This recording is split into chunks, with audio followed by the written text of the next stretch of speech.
अस्सलाम वालेकुम एवरीवन, मेरा नाम अब्दुल्ला ज़फ़र है but you can call me FZ and welcome to my YouTube channel. Trump की इनॉग्रेशन हो चुकी है, मैंने उनका शो पूरा लाइव देखा और कुछ अहम नुकात है जिनको मैंने नोट डाउन किया जो कि मैं आपके साथ शेयर करना चाहता हूँ। उनका पहला पॉइंट था कि we will make America great again, और अमेरिका का जो ज़वाल का वक्त है वो अब ख़त्म होता है। America will once again regain its glory. America will rise once again.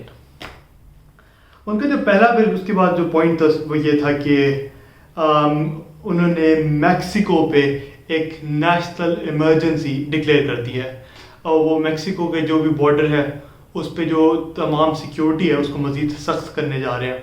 वो टाइटर मेजर्स ले रहे हैं to control the flow of illegal immigrants, और वो इलीगल इमिग्रेंट्स के शुरू से ही काफ़ी खिलाफ रहे हैं। वो समझते हैं कि जितने भी मैक्सिकन इमिग्रेंट्स या जितने भी इलीगल इमिग्रेंट्स जो कि अमेरिका में हैं उनका भरपूर किरदार है मुल्क के क्राइम रेट में।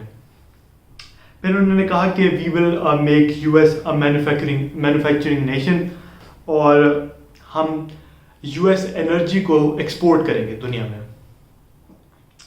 और जब उन्होंने एक्सपोर्ट की बात की तो उन्होंने उनका एक बहुत ही मशहूर फ्रेज़ है, वो ये है कि ड्रिल बेबी ड्रिल, और वो ज़्यादा से ज़्यादा नेचुरल रिसोर्सेज को अमेरिकन सॉइल में से एक्सट्रैक्ट करेंगे जो कि आज तक कभी पहले नहीं हुआ, and this will be the first time. और वो यूएस जो अमेरिकन एनर्जी है उसको पूरी दुनिया में एक्सपोर्ट करेंगे। उन्होंने फिर जिक्र किया ऑटोमोबाइल इंडस्ट्री का, जिसमें उन्होंने कहा कि मैं हर अमरीकी शहरी को इतना काबिल बना दूंगा कि वो अपनी पसंद की जो मर्जी गाड़ी लेना चाहेगा वो ले पाएगा। फिर उन्होंने बात की टैरिफ्स एंड टैक्सेस की, जिसमें उन्होंने कहा वो तमाम फॉरेन कंट्रीज़ पर टैरिफ्स एंड टैक्सेस लगाएंगे। ये ट्रम्प ने ही स्टार्ट किया था, वो प्रोटेक्शनिज्म में यकीन रखते हैं। वो कहते हैं कि हमें जो अमेरिकन डोमेस्टिक इकॉनमी है उसको दुनिया से सिक्योर करना है, तो लिहाजा वो समझते हैं कि जो फॉरेन प्रोडक्ट्स हैं उन पे ज़रूर टैक्सेस और टैरिफ्स लगाने चाहिए। उन्होंने कहा कि American dream will soon be back, और फिर उन्होंने कहा कि मैं अमेरिका में आज़ाद राय को वापस लेके आऊँगा। उसके बाद जो उनका एक अहम पॉइंट था वो ये था कि हम आइन को तो मानते ही हैं, हम आइन को तो फॉलो करेंगे ही सही, लेकिन साथ ही हम उसके साथ ही हम अपने खुदा को भी फॉलो करेंगे। तो खुदा, रिलीजन, कुछ कंजर्वेटिव वैल्यूज़, रिलीजियस वैल्यूज़ या राइट लेड वैल्यूज़ का एक बहुत अहम किरदार होगा इस नए अमेरिका में, कि एक सेक्युलर कंट्री में किस कंजर्वेटिव वैल्यूज़ के ऊपर कंजर्वेटिव वैल्यूज़ पे बहुत ज़्यादा एम्फेसिस दिया जा रहा है।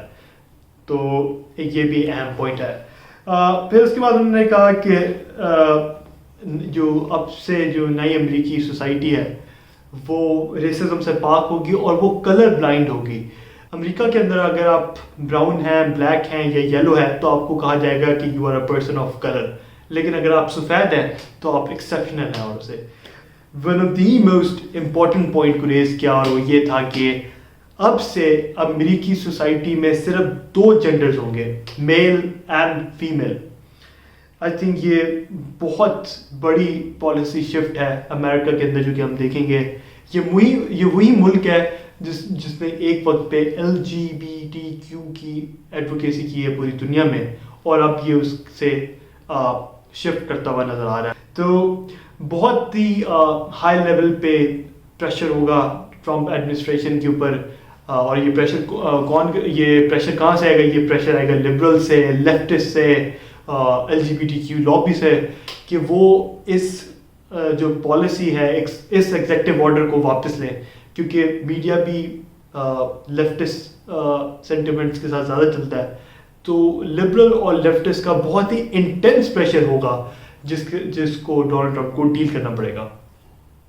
और उन्होंने कहा कि my legacy will be of a peace maker and a unifier.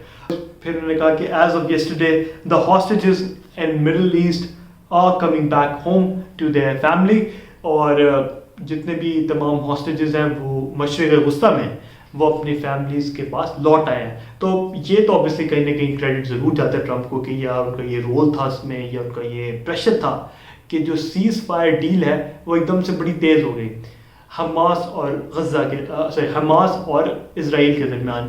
Biden کی یہ ناکامی تھی, وہ نہیں کر پائے, وہ کوورس نہیں کر پائے, وہ پریشرائز نہیں کر پائے نیتنیاہو کو کہ وہ کسی طرح اس کانفلکٹ کو روکیں. تو the credit definitely goes to Trump. اور جن کا اہم پوائنٹ یہ تھا کہ we will rename the Gulf of Mexico as the Gulf of America, کہ گلف آف میکسیکو کا ہی نام ہی وہ تبدیل کر دیں گے میپ پہ. بیسکلی بات یہ ہے کہ ایک نیشنلسٹ پاپولسٹ لیڈر کے لیے جتنا ضروری ہے فوج کا تو ذکر کرنا ہی کہ ہماری فوج پہلے سے کہیں زیادہ طاقتور ہوگی, اس سے زیادہ اور بھی ضروری ہے کہ لوگوں کو ایک آئیڈیل ایک لوگوں کے ذہن میں بات ڈالنا کہ اب جو ان کا ملک ہے وہ بہت عروج پہ جانے والا ہے. لوگ سچ نہیں سننا چاہتے, لوگ انٹلیکچوئل باتیں نہیں سننا چاہتے, لوگ سوفسٹیکیٹڈ ٹیکنیکل باتیں نہیں سننا چاہتے. لوگ سننا چاہتے ہیں کہ ہمارا ملک عروج پہ جانے والا ہے, ہمارا ملک طاقتور ہونے والا ہے, ہمارا ملک دنیا پہ اب راج کرنے والا ہے, ہم کہیں نہ کہیں, اور یہ راج ہمارا ملک کیوں کرے گا کیونکہ ہم کہیں نہ کہیں سپیریئر ہیں. یہ لوگ چاہتے ہیں اصل میں اپنے لیڈر سے سننا. تو یہ ایک پالیٹکس کا ڈائراما ہے کہ جتنے بھی کرسمیٹک لیڈرز ہوتے ہیں, جتنے بھی پاپولسٹ نیشنلسٹ لیڈر ہوتے ہیں, وہ اس چیز کو بھرپور ایکسپلائٹ کرتے ہیں, وہ پھر مذہب کا بھی استعمال کرتے ہیں.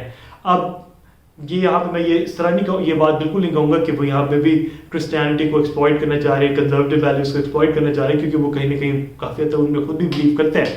مگر اوبیسلی ان تمام سینٹیمنٹس کو لوگوں کے اندر اجاگر کرنا بہت ضروری ہوتا ہے ایک نیشنلسٹ پاپولسٹ لیڈر کے لیے. لوگوں کو یہ بتانا بہت ضروری ہوتا ہے کہ ہمارا ملک پہلے بہت ہی عظیم ملک ہوتا تھا, اب ہمارا ملک زوال پذیر ہو چکا ہے, لیکن میں جو ہوں میں اس ملک کو اب واپس اس کے ہائی اسٹیٹس پہ لے کے جاؤں گا, اس کو میں واپس اٹھاؤں گا. تو اور ساتھ آپ کو یہ بتانا چاہتا ہوں کہ کچھ ایسی ہی سملیرٹیز ہمیں ہمارے عمران خان میں بھی نظر آتی ہیں اور ان کی اسپیچز میں. خیر, انہوں نے کہا کہ امریکہ کا جو جھنڈا ہے وہ ستاروں میں جائے گا, ستاروں میں جاتے ہوئے وہ مریخ پہ لہرائے گا. تو یہ بھی ہمارے لیے ایک بہت بڑی اچیومنٹ ہوگی.